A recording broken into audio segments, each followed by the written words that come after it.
శివకేశవులకి ఎంతో ఇష్టమైన నెల, మనందరం కూడా కలిసి పూజించే నెల కార్తీక మాసం. అన్ని మాసాల్లో కల్లా ఈ కార్తీక మాసం చాలా గొప్పదైనది, చాలా ప్రత్యేకమైనది, చాలా విశిష్టతను కలిగి ఉన్న నెల కార్తీక మాసం. ఈ కార్తీక మాసంలో మనం ఏ పని చేసినా స్నానం, దీపం, దానం, జపం, ఉపవాసం ఏది చేసినా రెట్టింపు ఫలితాన్ని అనేది ఇస్తుంది. దానం చేస్తే ఇంకా రెట్టింపు ఫలితాన్ని అనేది ఇస్తుందని మన పురాణాలు, మన పెద్దవాళ్ళు చెప్తా ఉన్నారు. Welcome back to our channel Padma Venky daily blogs. అందరూ బాగున్నారా? అందరూ బాగుండాలని దేవుడికి మనస్ఫూర్తిగా కోరుకుంటున్నాను. మీరందరూ కూడా ఈ కార్తీక మాసాన్ని సద్వినియోగం చేసుకుంటున్నారని, కార్తీక మాసం జరుపుకుంటున్నారని అనుకుంటున్నాను. మీరు జరుపుకుంటున్నారా లేదా అనేది కింద కామెంట్ చేయండి. ఇక్కడ మూడో సోమవారం పొద్దున్నే సూర్యోదయానికి ముందే లేచి స్నానం చేసుకొని దీపారాధన ఇంట్లో చేసుకొని తులసమ్మ దగ్గర చేసుకున్నాక ఇక్కడ మాకు దగ్గరలో శివాలయం ఉంటుంది. చాలా వీడియోస్లో మీతో షేర్ చేసుకున్నాను. అక్కడికి వచ్చి శివాభిషేకం చేసుకుంటున్నాము. సోమవారం ఉపవాసం కూడా ఉంటాము. ఎవ్రీ ఇయర్ అయితే చాలా బాగా జరుపుకుంటాము. ఈ ఇయర్ అయితే ఇంకా ఆరోగ్యం కొంచెం బాగోలేక మీతో షేర్ చేసుకోలేకపోతున్నాను, వీడియోస్ పెట్టలేకపోతున్నాను. ఇప్పుడైతే ఇక్కడ శివాభిషేకం జరుగుతుంది కదా, లింగాష్టకాన్ని మీతో షేర్ చేసుకుంటున్నాను. బ్రహ్మమురారి సురాచితలింగం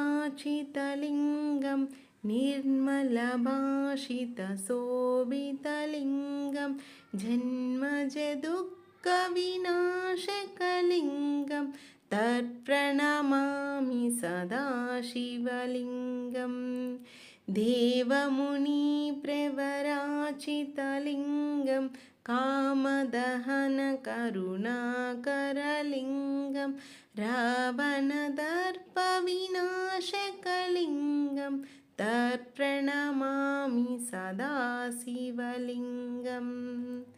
సర్వసుగంధసులేపితలింగం బుద్ధివివర్ధనకారణలింగం సిద్ధసురాసురవందితలింగం తత్ప్రణమామి సదాశివలింగం. కనకమహామణిభూషితలింగం పనిపతివేష్టితశోభితలింగం దక్షసుయజ్ఞవినాశకలింగం తత్ప్రణమామి సదాశివలింగం. కుంకుమచందనలేపితలింగం పంకజహార సుశోభితలింగం సంచితపాప వినాశకలింగం తత్ప్రణమామి సదాశివలింగం. దేవగణాచితసేవితలింగం భావైభక్తివిరేవచలింగం దినకరకోటిప్రభాకరలింగం తత్ప్రణమామి సదాశివలింగం.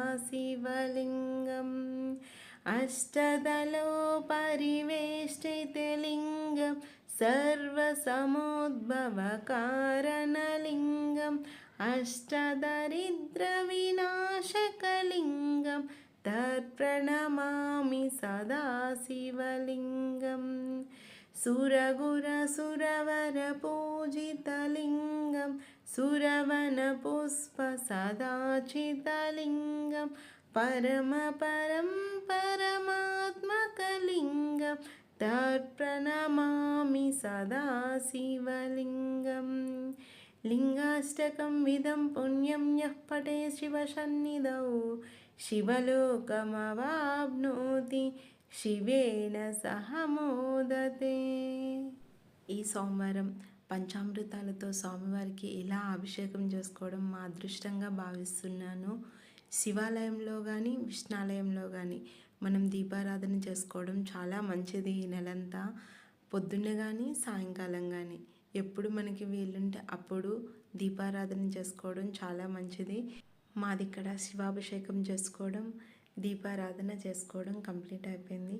ఇంకా ఎప్పట్లాగే ఉండే పనులు ఉంటాయి కదా, పిల్లలకి స్కూల్కి పంపించేది, మా వారు డ్యూటీకి వెళ్ళేది, ఇంకా శివయ్య దర్శనం చేసుకున్నాక ఇంటికి వెళ్ళిపోయాము. ఈ వీడియో మీకు నచ్చిందనే అనుకుంటున్నాను. నచ్చినట్టుంటే ప్లీజ్ లైక్ చేయండి. వీడియో ఎలా ఉంది ఏంటి అనేది కామెంట్ చేయండి. మీరు చేసే ఒక లైక్ వల్ల ఈ వీడియో ఇంకొక 10 మందికి రీచ్ అవుతుంది. మన ఛానల్ని సబ్స్క్రైబ్ చేసి సపోర్ట్ చేయండి.